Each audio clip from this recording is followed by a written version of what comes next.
Only use me. Actually, this is my shooting account. What's up, guys? ONLYUSEmeBLADE, and this is my shooting account, and I'm actually using this as a reference and a parallel to a life story that I'm about to tell. So pretty much in this lobby, I was shitting on people, and I was on my shooting account shitting on people, and I decided to pull out just a shotgun.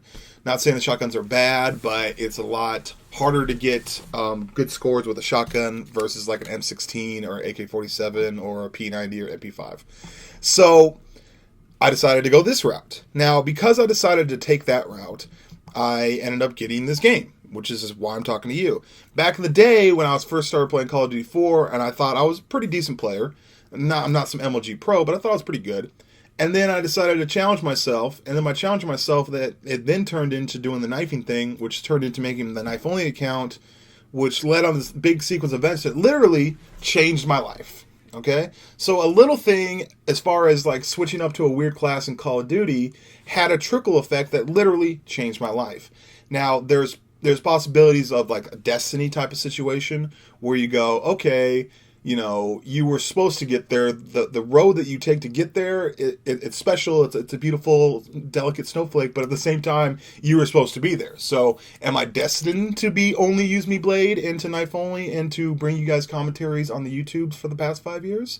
Or was it just because of a chain reaction link of events that don't really mean anything?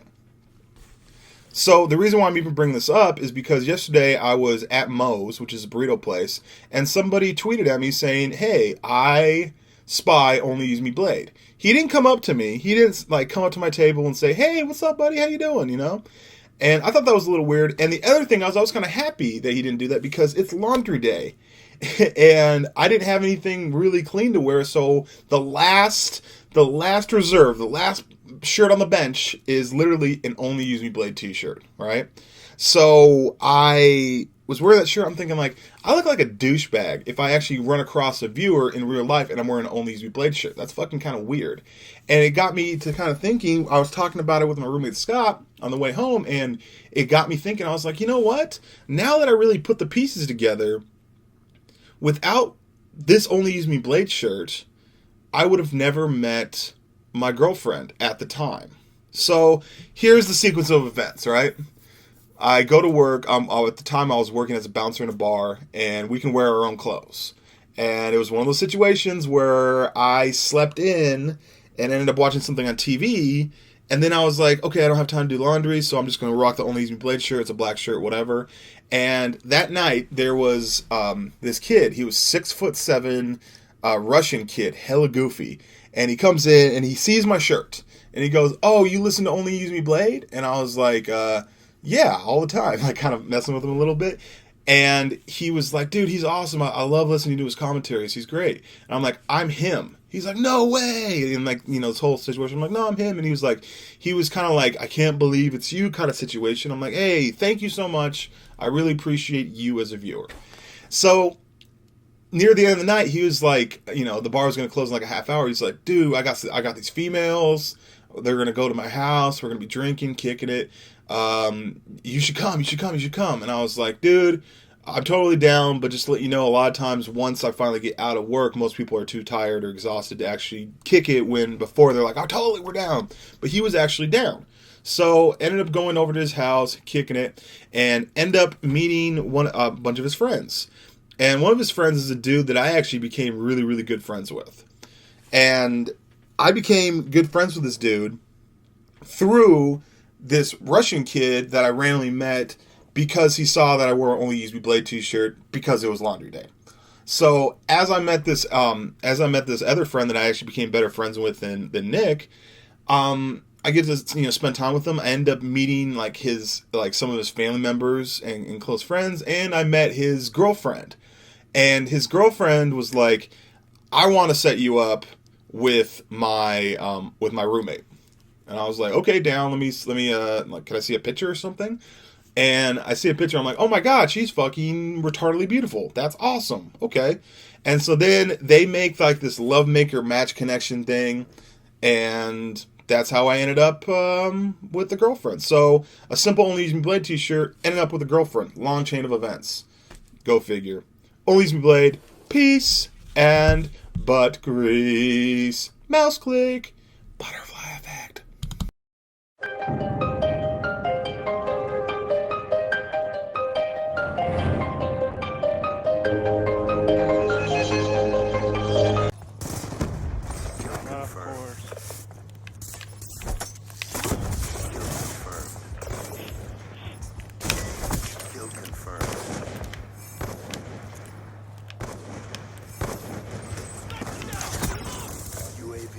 There you go. Blade just gets there like party's over. Yeah, fuck all that noise. Like 3 guys there around that dude. Inbound. Hostiles have destroyed your UAV. UAV inbound. UAV inbound. Okay. You get me, huh? Kill denied. Don't even bullshit me. Hit this guy. Kill confirmed. Freaking game sucks. Dude, that commando launch. Counter UAV inbound. Seen that? Counter UAV inbound.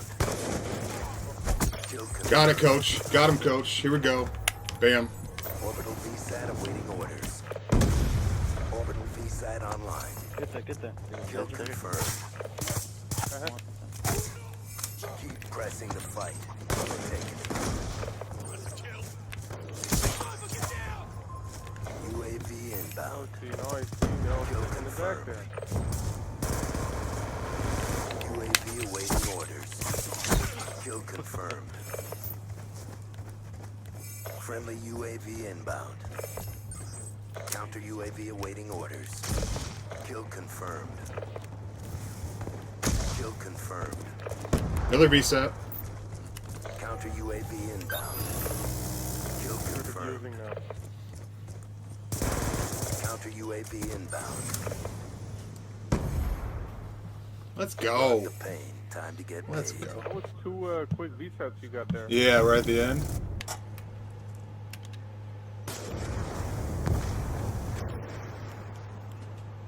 All like in the building. They're all upstairs. They're all upstairs. No, what? Might as well get a triple. That's what's up, baby. I called that shit. Oh my god. That's awesome.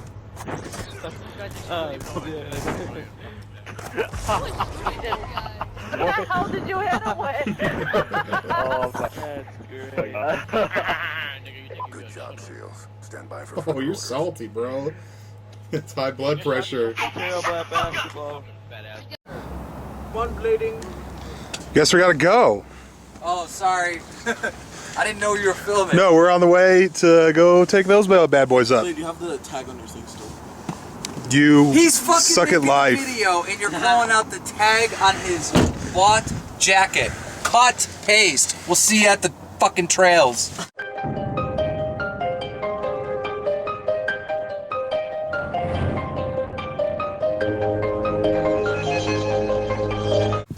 We are here. We're about to offload and get these bad boys.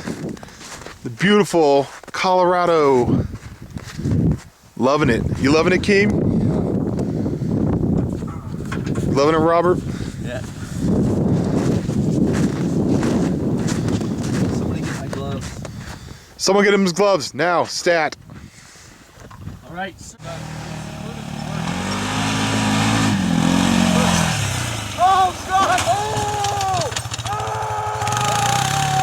Oh, what's taking so long? Come on, let's go.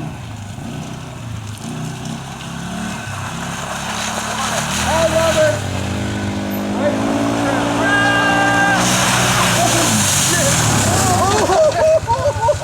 You almost ran into the fire, you fucking idiot. We're having fun out here. We're gonna take them and slam them. That's how close he was to the fire.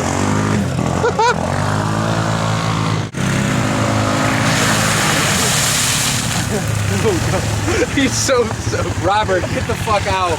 Oh my god. Oh my. That kid's fucked. Oh my god. Oh my Christ. He's got brown freckles from the fucking mud. You're such an idiot for changing. What up, guys? ONLYUSEmeBLADE, and as you can tell, this is some footage from when we went to Colorado. Me, Keem, Dylan, who's a mutual friend of both of us, a gentleman named Robert, and a kid named Chris. The five of us, we actually met up in Dallas because we were gonna take. We're basically gonna check out, like, Dylan has some like Minecraft servers, and so does Robert. And we went there, we checked out Minecraft servers, and we experienced Dallas. It was actually kind of cool because it was during the Final Four weekend that we went there, and we all kind of decided, like, dude, let's make this trip epic. We're all here. What can we do to, like, do some epic thing? Like, how about this? How about tomorrow we fly to Colorado, we get a hotel, we rent a car, we rent some ATVs, we go up in the Colorado mountains, and we go off-roading 4x4 through the snow, down hills, do jumps. It'll be epic, right? And it was so cool that we actually just did it. They literally just booked our flights, and, you know, I actually rented two different cars. I rented a car when I was in Dallas. It was an Impala, and then I rented a car, that Yukon XL, when we were in Colorado. And while we were in Colorado, a couple kind of cool things happened besides, like, obviously the footage that I'm showing you. I went to my first dispensary for marijuana, and it was it's kind of a surreal experience to have. Normally with purchasing weed, it's like some dude's house and you go there, what up, man, how you doing, here's $40, let me get an eighth, bam. But there it was different. There was like a screening process, and they had all these different selections, and they had gummy bears and edibles, and it was kind of a, Keem was like, I've never experienced anything like that before. The prices were more expensive than normal weed is or whatever, but, like, I don't know, it was kind of a cool experience. And Colorado's a real chill town. I think Colorado and Seattle have a lot of similarities between the two. I like Seattle because I'm more of a sea kind of person, not as much snowy mountains as Colorado is. And also, okay, I got to tell you about this. First of all, I think I want to do a whole commentary about etiquette because, like, you have to think it was me and Keem. We're like 30-year-old men, and, like, the dudes that went there, these kids are millionaires, but they're still kids. They're still like 18 years old or whatever. And if you're an 18-year-old and you have all this money, you can't tell people shit. You know what I mean? If that makes sense. And so I think I'm going to do a commentary about the etiquette, but I'm going to give you a little sneak peek into it. So I'm standing on the elevator, and there's a couple, and there's a couple random stragglers, right? And the couple's on, like, the 6th floor, I'm on the 9th floor, and then the couple people are going to, like, the 3rd floor. Well, the 3rd floor opens, this lady gets out, and then the lady of the couple walks out, and the husband or boyfriend or whatever is like, hey, this isn't us. And she's like, you know what? It's not us. I want to go the way things used to be. I just don't feel like we have that same spark that we used to. And he's like, honey, this isn't our floor. And she's like, oh. So then she, like, got back on the elevator. Super awkward. So, pro tip for you, if you are ever on an elevator, don't say anything. I hate when people have conversations in the elevator, unless, I know it sounds weird, but I almost feel like you should be able to have conversations with other people, like make a smart remark. Gosh, this elevator's slow. Oh, what a great event, or something like that. But, like, people having these ongoing conversations, or, like, on the phone or whatever, just in the elevator, everyone should just be, like, awkwardly quiet. That's just how I feel about the situation. So, I really, really enjoyed my trip to Denver. I enjoyed my trip to Dallas. I'm happy to be home, and I'm happy to be back on that grind and making more videos for you. I'm going to be live streaming, doing all that kind of good stuff. ONLYUSEmeBLADE. Peace and butt grease. Mouse click. Tim Hortons is bomb.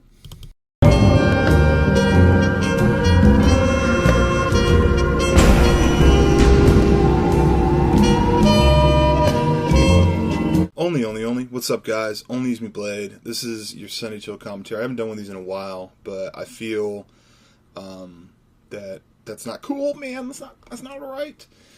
So this game is called The Silent Age, and it deals with one of my favorite subjects, which is time travel. It deals with the concept of time travel. Now, time traveling is always something that I've been very, very interested in from a very young age. I remember I loved Michael J. Fox for the simple fact of the Back to the Future movies. Back to the Future Part 2 was awesome. I love that concept, and I like more so of the concept of going forward, using information that you naturally progressively get, and going forward and using that information, rather than this romantic idea that time travel movies get, where they take information that you currently have and go back in time and try to use it. Now, here's the thing. I'm a rational person, right? And I'm also getting older, and I think that my quest, or my natural positive energy that I exude, has been met with a little bit of realism. And one realistic thing that I've come up with is the fact that time travel is impossible.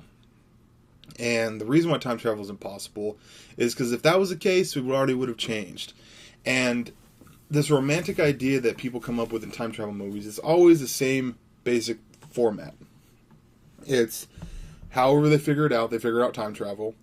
They go back, and it's a tangent type of situation. And they go back and they try to change things, but either the will of how things work, things don't change, or you don't have that power, or you don't have the responsibility to make an assumption. It's not as simple as going, hey, if I would have stayed home that day instead of getting in a car accident. It's not as simple as that. The Butterfly Effect is a dark movie. I know I've talked about it a million times, but it kind of deals with that concept. It deals with the concept of going back in time, changing things, but then things end up getting worse. I.e., we shouldn't mess with we're not editors in previous mulligans of life, if that kind of makes sense. Because it's not as simple as that. It's not as simple as going back.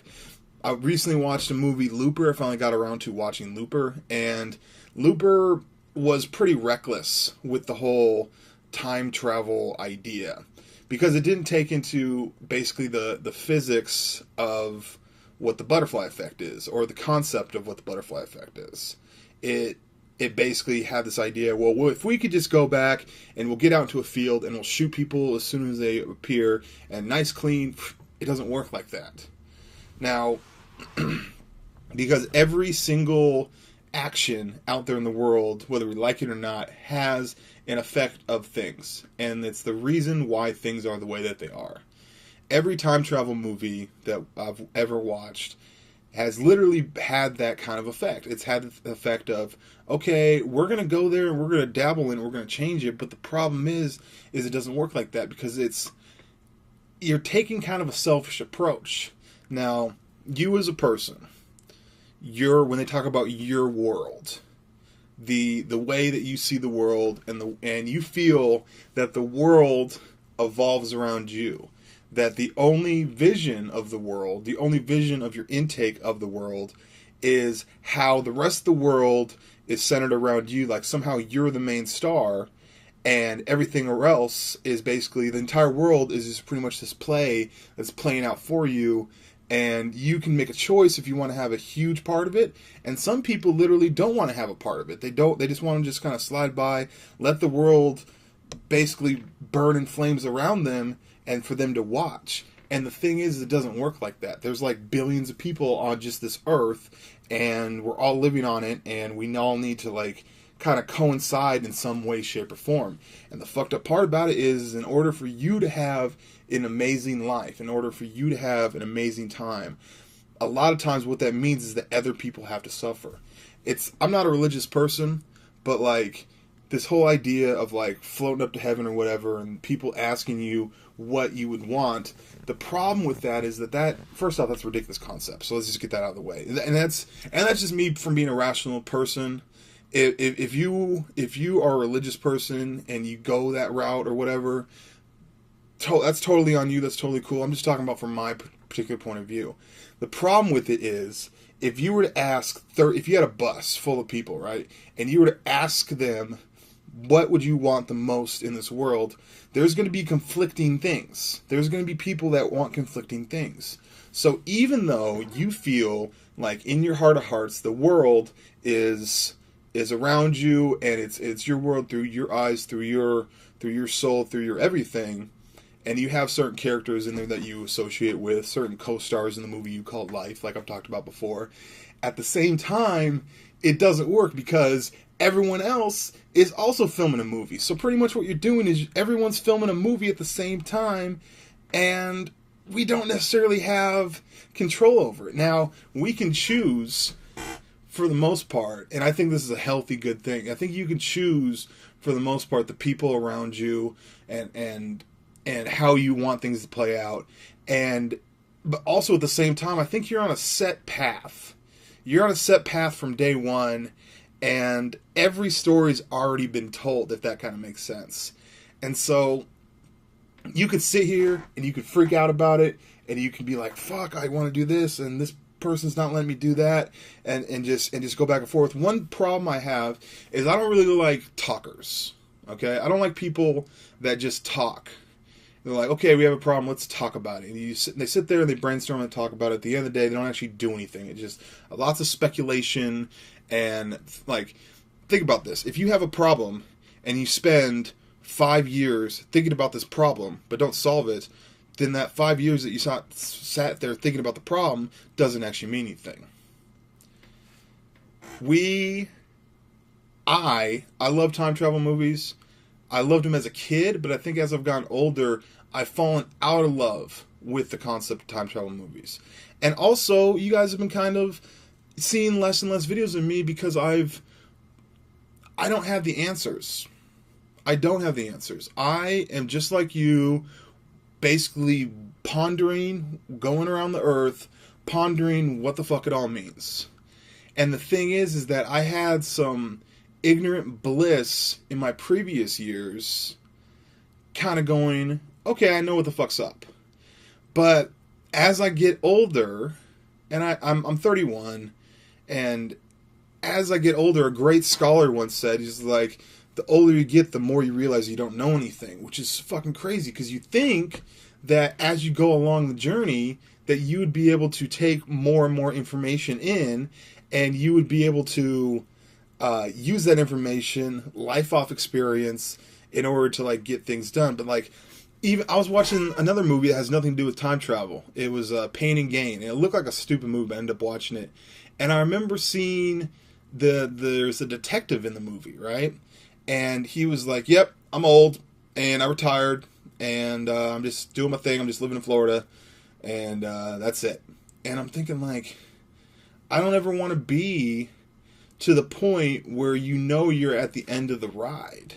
And that's why I think the two things that I've said this a million times before, I don't want to sound like a broken record, and literally I didn't want to reference the butterfly effect in this commentary, because I know I've talked about that, and I've gone to that so many times that I feel that it's become ad nauseum, and I feel that I'm perpetuating what I'm talking about, this idea of everyone just talking and pondering and thinking but not actually doing.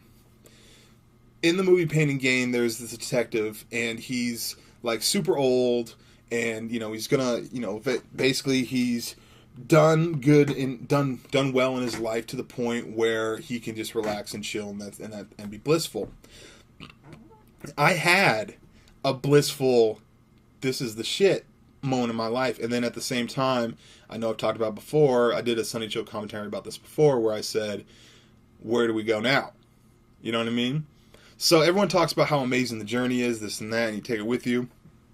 I think you have to be delusional to be at a certain point and be like, yep, I did everything I wanted to do, I'm at peace, let's go.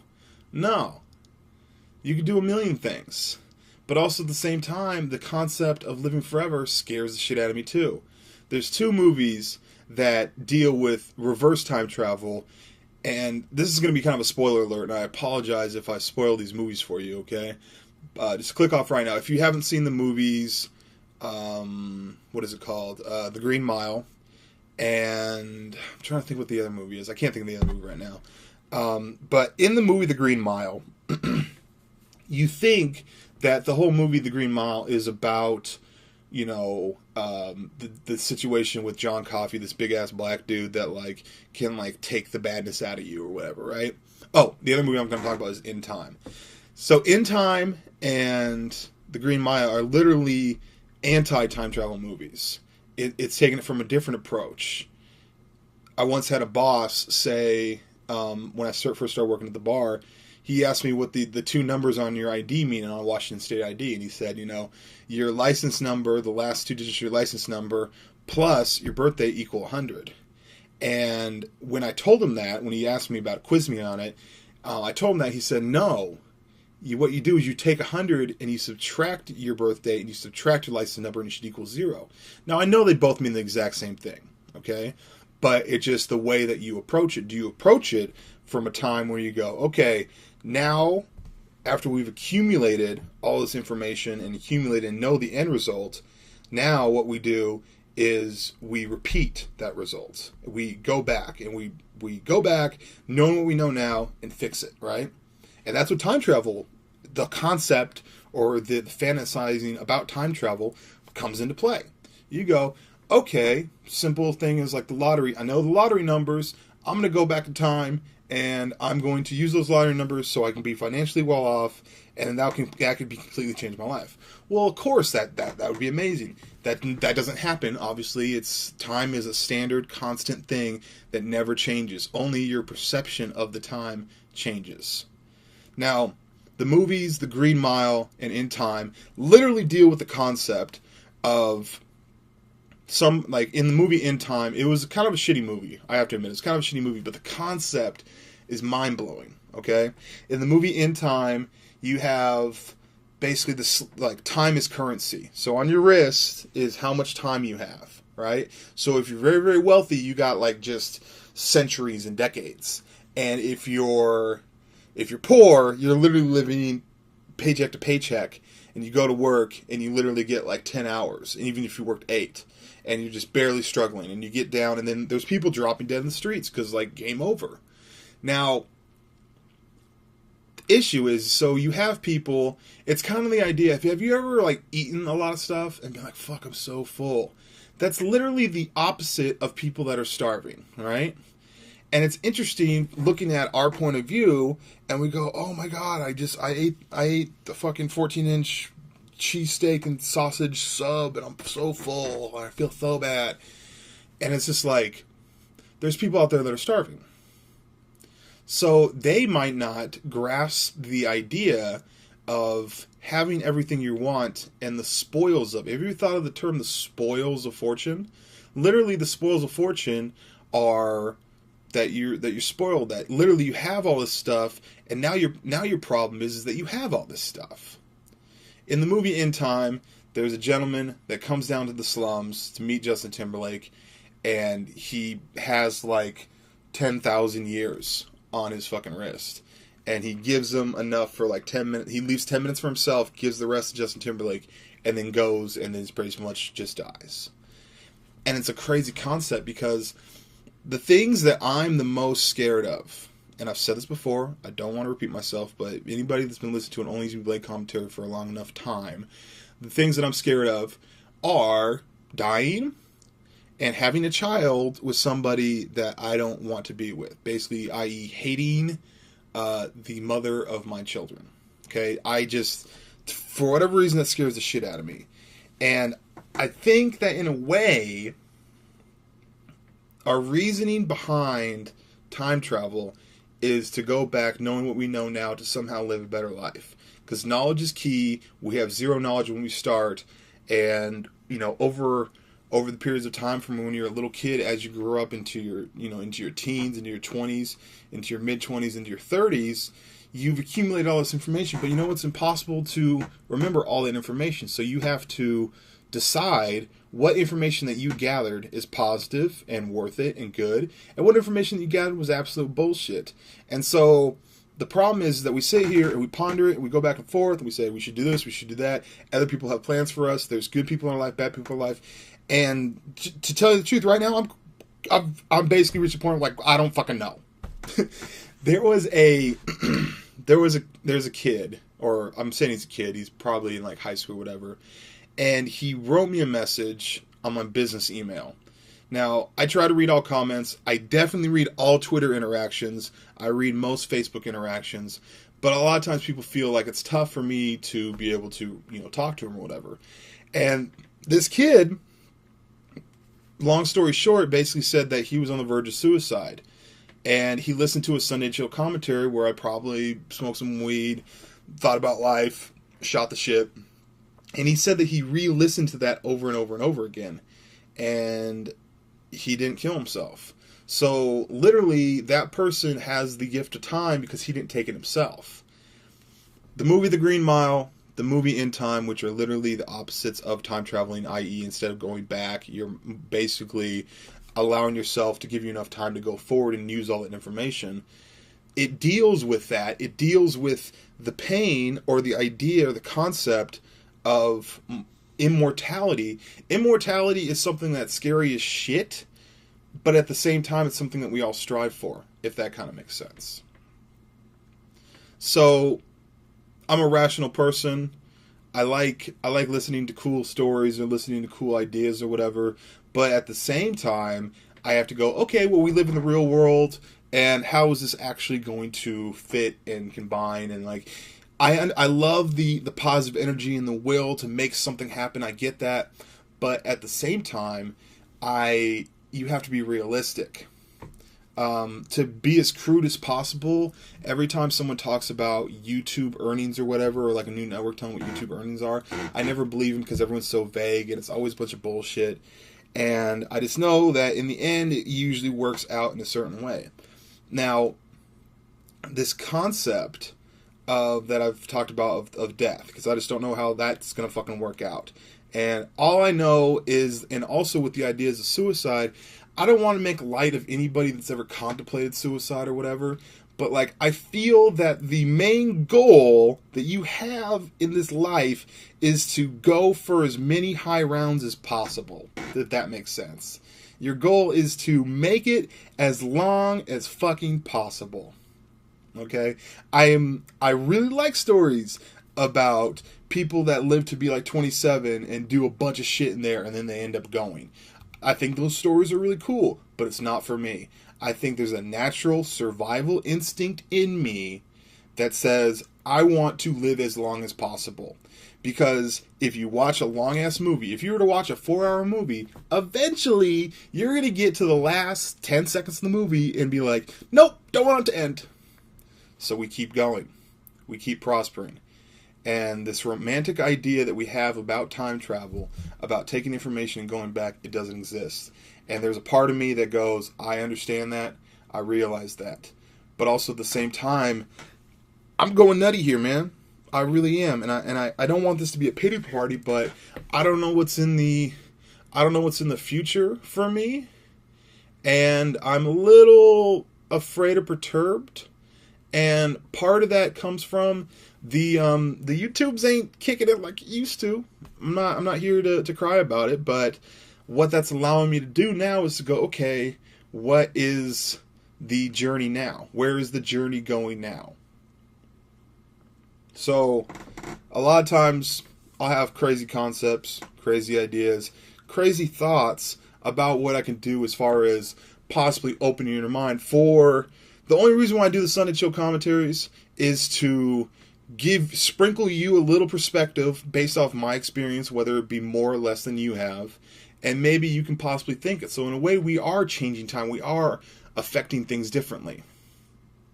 So by the end of this, I literally talked to you for a whole bunch of time, the time that you're never going to get back. So that's kind of a fucked up troll if you really think about it. But maybe you're going to sit here and you're going to think about it and you're going to approach things differently. ONLYUSEmeBLADE. This has been a Sunday Chill commentary. Peace and butt grease. The game is called The Silent Age. It's free. They didn't pay me.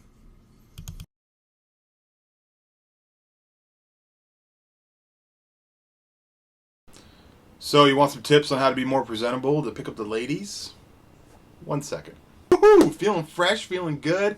Personal appearance is a huge part of presenting yourself to the outside world and presenting yourself to girls. Do your interactions with females usually end up like this? I'm not gonna kiss you. I will not kiss you. That's not how it ends up?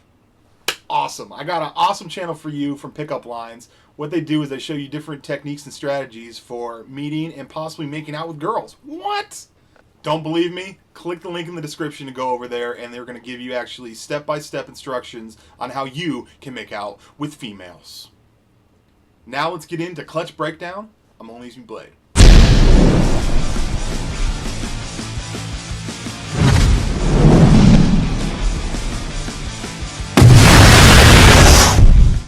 What up, guys? This is a Clutch Breakdown. I haven't done one of these in a while, but basically when I play Search and Destroy, the reason why I like Search and Destroy is because it's chess. It's not checkers. You have to be able to make decisions, and when you get in a clutch situation, you need to have time management, and you also need to have awareness as far as what's going on around you, how many people are left on the team, when the appropriate time to plan is. I'm not saying how I play is the perfect exact way. I'm just telling you this is how I approach things when I play the game. So coming up right around here, we're going to become the last man standing. And once I become the last man standing, I take a quick evaluation of how many people are left. Pull up my scoreboard. 1, 2, 3, 4 people are actually left on the team, so it's a 1v4 clutch. So we hear that. Yep. Sexy, sexy, sexy. Now I kind of see where the bomb's at, and I look up on my radar and I see that there's 2 dudes that are shooting, probably dirty snipers. So 2 out of the 4 people that are left on the enemy team, I know where they're at, see where the bomb's at, see where the time's at. I actually pre-cook a tomahawk right here. Now right here you can't really hear it, but I can hear it with my headphones. I hear him cooking a grenade, stab him. So now, because I stabbed him, I know that there's only 3 people left, and I got a UAV. So I collect myself, breathe, check the scoreboard, see that there's 3 people left. And I decide, this is a judgment call. I decide I'm going to call my UAV right here because it's important to win the round. So now, as the UAV sweeps, everyone's on the radar. I see this guy up here. I take a shot with my ballistic knife and then a shot with my tomahawk. Realize it's not a good idea to challenge him and rush off. Luckily, he was a dirty sniper and nothing I could, basically I was able to get away. So as I come up here, I see this guy, ballistic knife, reload. Now, this is more of a lucky angle. See right there? I pause it. I see one of the enemy guys is right there. That's one of the 2 people. So what I'm going to do is I'm going to crouch down and then come back up, do a push-up style, surprise him, and sit down. Boom. So now there's only 1 person left. I'll give you kind of a play-by-play, and we're actually going to go to theater mode and show his angle. So there he is, gold sniper, spinning around. Luckily, the train comes by, so that gives me some time. So what I'm going to do is I'm going to run up here, and I actually see him jump down there. Now, watch me. Instead of jumping straight down, I jump on that, and then crouch up on that. The reason why I do that is that it reduces the amount of sound that I make. I take a shot at him with my ballistic knife, almost run out of ballistic knife skewers. Now, this is only something because I got a headset. I hear him start to the defuse, and I rush out there. I'm careful because maybe he's trying to do a false defuse. Go up there and stab him. Guys, that is Clutch Breakdown. A lot of stuff goes on when you're the last person standing. Hopefully some of these tips can help you just have good awareness, be better than the other people, and ONLYUSEmeBLADE. Peace and butt grease. Sit down, you dirty sniper. So, and you don't have a 4 either. Wiry hair. Yeah, he has a, or that's his YouTube name.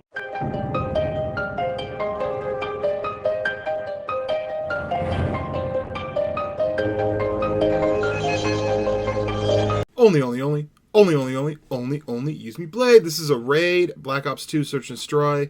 The only ghost I've been playing is the gun game. That's just personal, sorry.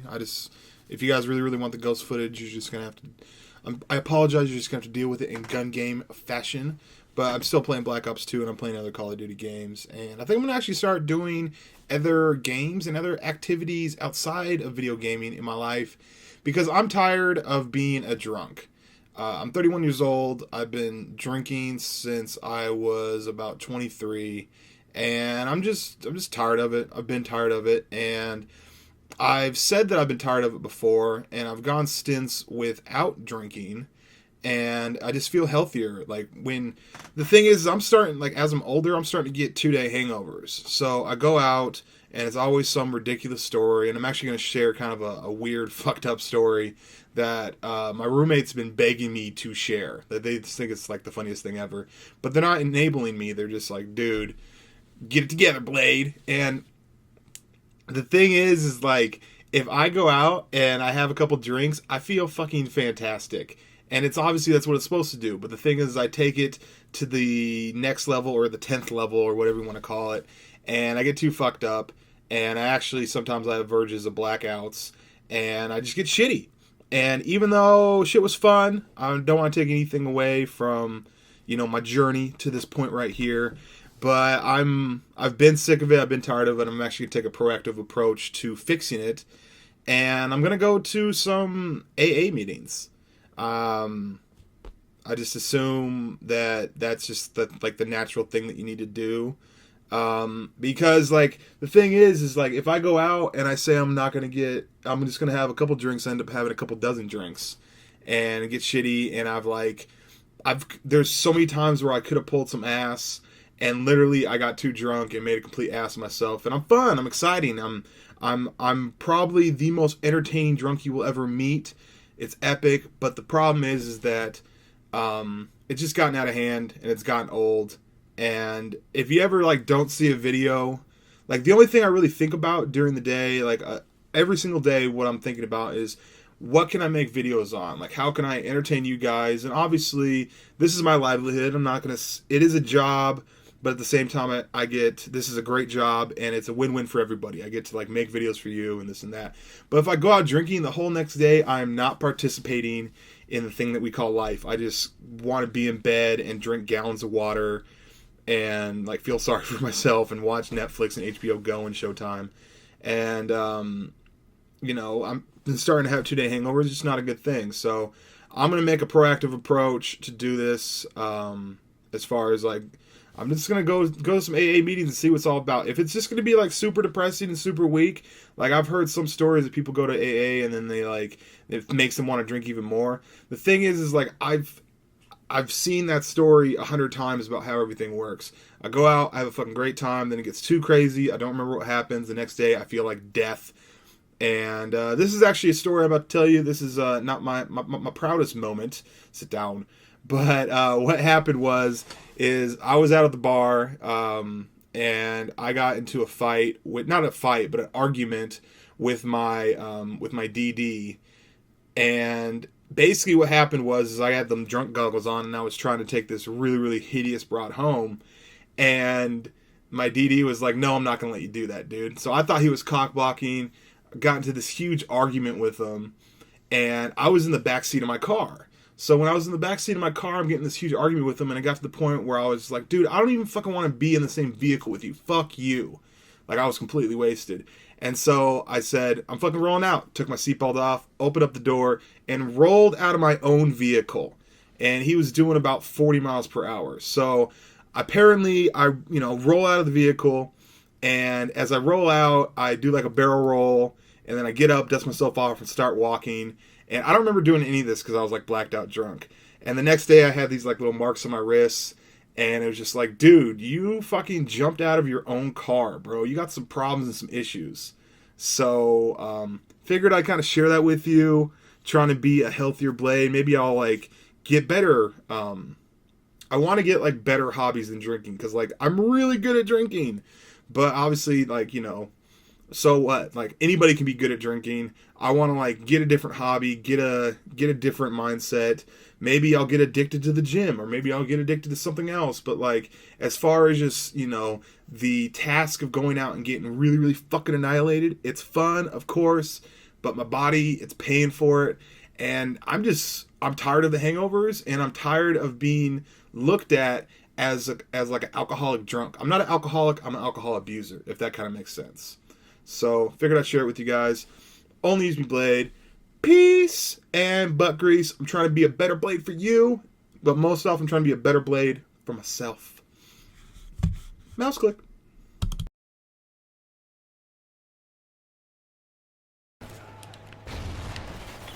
We've lost the lead. Kill confirmed. Kill confirmed. Satcom ready. Enemy satcom. Fuck! That was sick. Kill confirmed. That knife throw. Kill confirmed.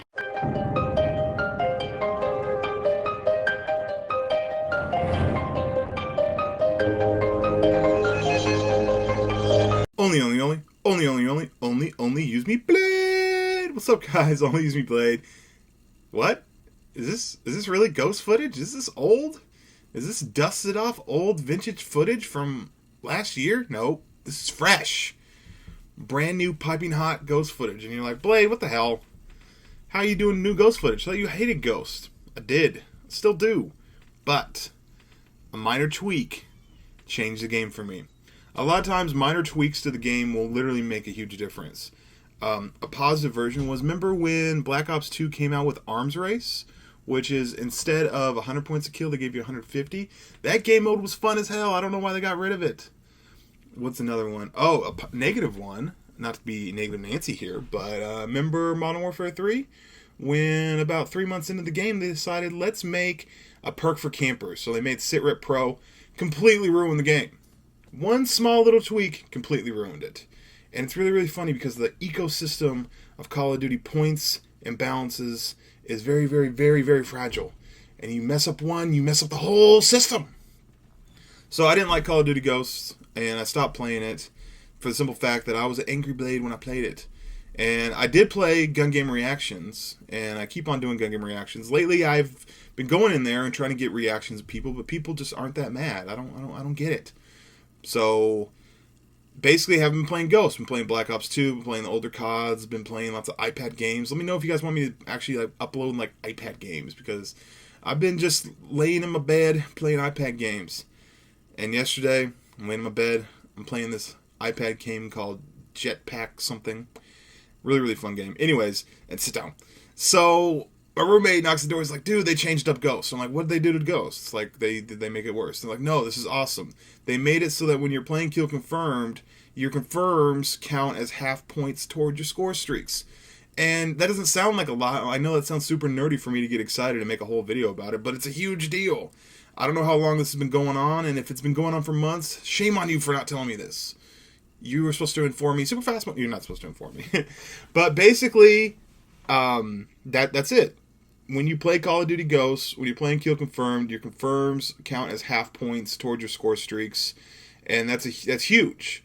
I.e., instead of having to get 10 kills, you only need to get about 5 or 6 kills in order to get a Maniac. And when I have that golden carrot, I don't even get a lot of kills with Maniacs. I'm already a Maniac. Can't be more Maniac-y. So that's totally a word, right? Oh, also, it notices that your kills in your Maniac go towards your next Maniac. So fun for all. I couldn't believe it. I played about 7-8 games of the Call of Duty Ghosts, not gun game, just playing Kill Confirmed, and I had a freaking blast. I had fun, and it was weird because there's not a lot of happy going on right now, and there was so much super fast going on. There's so much happy going on right now when I'm able to stab people and get my Maniac kill streak and stab people some more. It's just good times are had by all. So, and this is a sexy triple throwing knife situation that never quite happened. Too much rustiness on my blades in the fourth one. And look, dude, look at my score streak bar right there, right in the corner. Look how high it is after getting a failed 3-piece thingy. And then I died because teammates suck. So a small little thing like half points for confirms and Kill Confirm in Call of Duty completely changed things. What are some small little tweaks that have been made to your games that either made them, you love them or you hate them? Like I said before, these sit down, you two, the small tweak that they made to Modern Warfare 3 Search and Destroy with the SitRep Pro being ridiculously overpowered, that completely changed the game for me. So, hope you guys enjoyed this game where I ran around and I stabbed a whole bunch of people. I'm having a good time on Call of Duty Ghosts. Is this a fake video? Make sure that you like this video if you did like the video. If not, why are you still watching? Peace and butt grease. Enjoy this extra clip. Fail!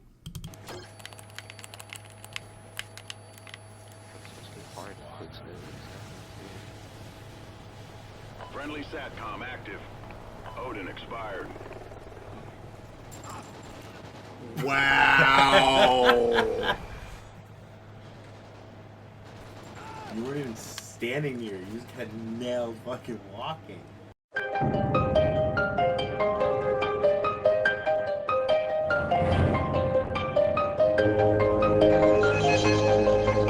Only. What's up, guys? ONLYUSEmeBLADE. And YouTube used to be like a school lunchroom.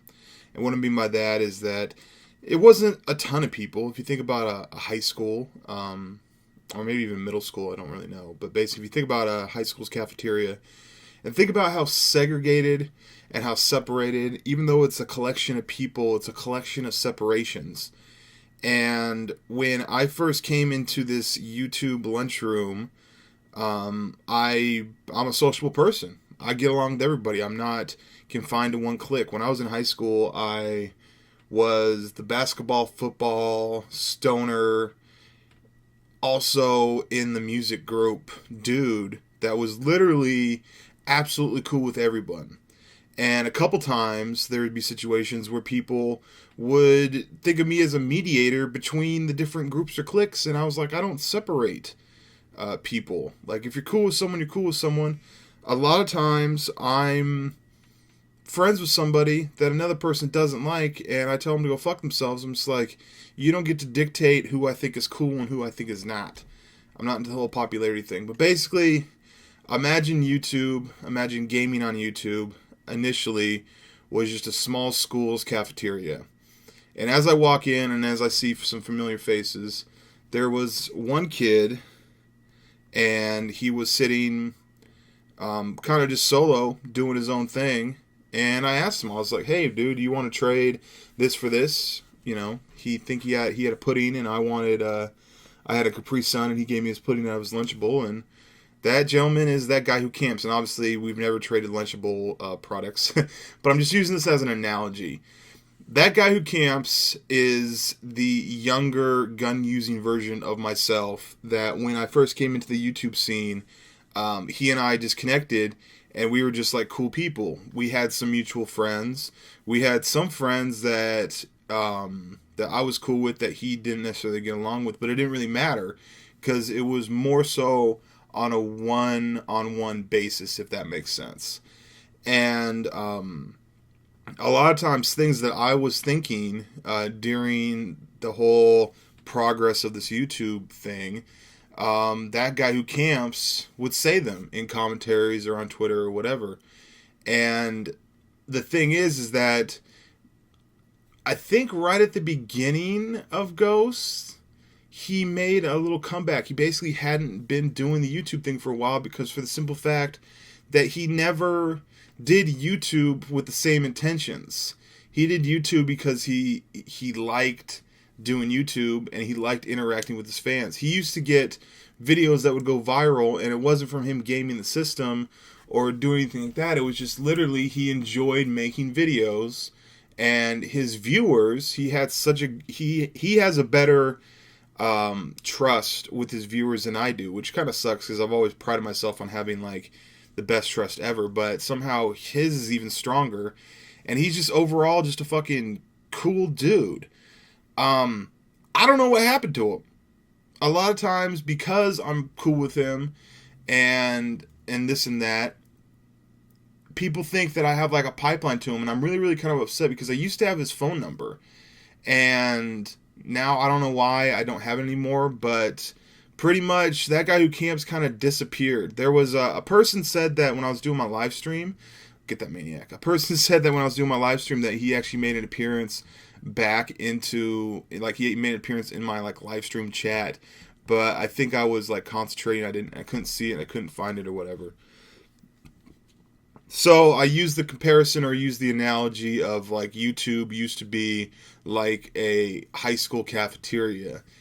Then as it progressed, it became a thing where YouTube became like a college campus cafeteria where there was so many people that there's not an intimate setting and there's no way to like, it's impossible to know everyone. It's just completely impossible. And now YouTube has become, you know, a huge job.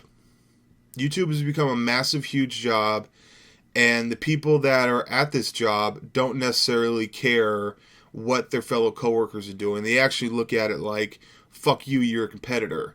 I.e., if you put up a video, that means that your views are literally taken away from mine. Dog eat dog world.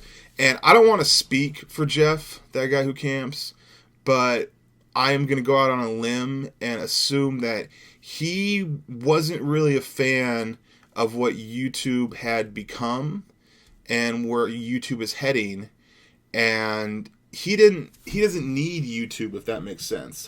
Like, he never did YouTube. Here's the thing, like, a lot of people, when they do YouTube and they, like, get this popularity or whatever, it's because they're actually, like, losers in real life. And I know it sounds harsh or whatever, but, like, me personally, I don't personally need online popularity. I do this because I like it, and I've worked regular jobs, and this is a way better than a regular job. And so, the point of this video is to kind of remember that guy who camps. Jeff, if you somehow listen to this, get in contact with me. I think you have my Skype, or you can Twitter DM me, or if you still have my number, call me or whatever, dude. But just let me know what the hell's going on, man, because you were one of the real ones, and you were one of the kids at school that I like kicking it with. And YouTube as a whole just doesn't seem as fun or down to earth, or it doesn't make as much sense without you around, bro. So that's pretty much what I have to say about it. I don't know where that guy who camps is. If I find him, I'll let you guys know as a viewer and as a friend of the channel. So, ONLYUSEmeBLADE, peace and butt grease.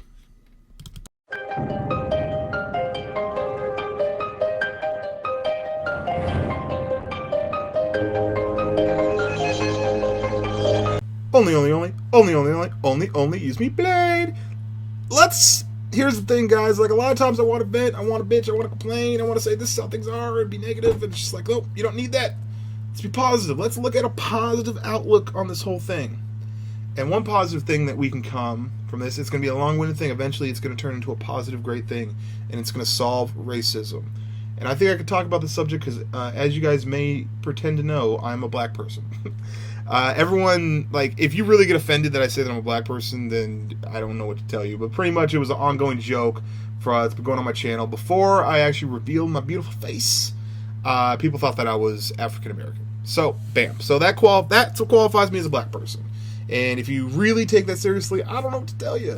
So basically, racism exists. You would be stupid to not think racism doesn't exist.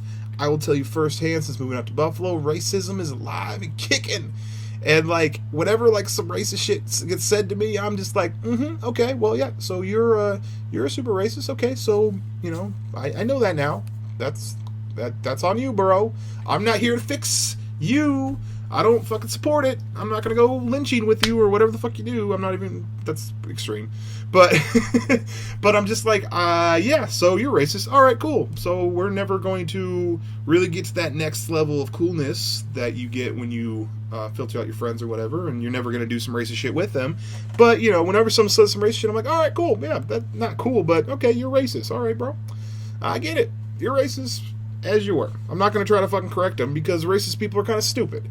Because racism literally is, what you're doing is you are judging the bottom 1% of a community of people, whether race, sexual orientation, whatever. You're basically going the bottom 1% that makes that group look bad. You're going, all of them are like that, and that's absolutely ridiculous.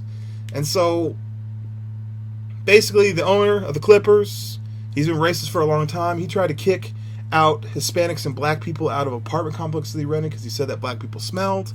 And recently he was with his girlfriend, who's like young as shit and not my type, but apparently she's like super hot. I mean, I'd bang her, whatever. But like, the thing is that they had a conversation with them, and she posted an Instagram picture with Magic Johnson, and this whole thing came up. Oh my God, this guy's a racist. I'm like, yeah, he's like a 65-year-old, I have no idea how old dude he is, old school piece of shit, fat, pink-wearing dude that owns the fucking Clippers, and he turned out to be a racist. Everyone's appalled by this. I'm like, okay, dude's an asshole. Let's get rid of him. Seriously. And then you want how I make this into a positive thing? This is what we should do, okay? The new owner of the league, the commissioner of the league, right? This would be a landmark thing for him. David Stern was a great commissioner for the NBA, except for the whole part when he kind of screwed us out of the Sox. But we'll talk about that later. Now, let's take this whole ordeal, this whole stance on racism with this piece of shit dude. These allegations come out. He's previously been linked to racism as basically he's a piece of shit. He doesn't even want black people coming to his games. I'm like, bro, you own a team that You know, without even being a basketball fan, I would know that there's a black person on that team. So it's like, oh, and then also a dude that Baron Davis used to play for him said that he wouldn't even have dinner with them and shit like that. So shit's crazy, right? Now, here's what I'm thinking. This is how we can take this poopy racism and we can solve it. We can solve everyone's problems, okay? The biggest issue that's going on today in basketball is Seattle does not have a basketball team, okay? LA, you got two teams. You literally got two teams in the same arena, okay? You got fucking CP3, you got Blake Griffin. You got a team that's been building that's like, in a couple of years, can be a championship contender, okay? If LeBron, like, gets in a train accident and, why am I laughing about someone getting in a train accident? That's fucking horrible. But you basically get my point, right? The Clippers are an up-and-coming team, but obviously it's not going to work, okay? It's not going to work, this whole situation with that dude in there. So they need to have a new owner. Well, we got this dude, Chris Henson, that's like trying to own a basketball team, and he's trying to bring a team over to Seattle. If we took the Clippers over to Seattle, here's the thing. It would suck for the people that were Clipper fans, but you guys have only been Clipper fans for a couple years. Let's get knifed. So the problem would like solve itself. Racism would be over. The Seattle Clippers with CP3 and Blake Griffin will be doing the damn thing in Seattle, and the world would be a better place. And the racist dude would just be off somewhere being racist. So fucking problem solved.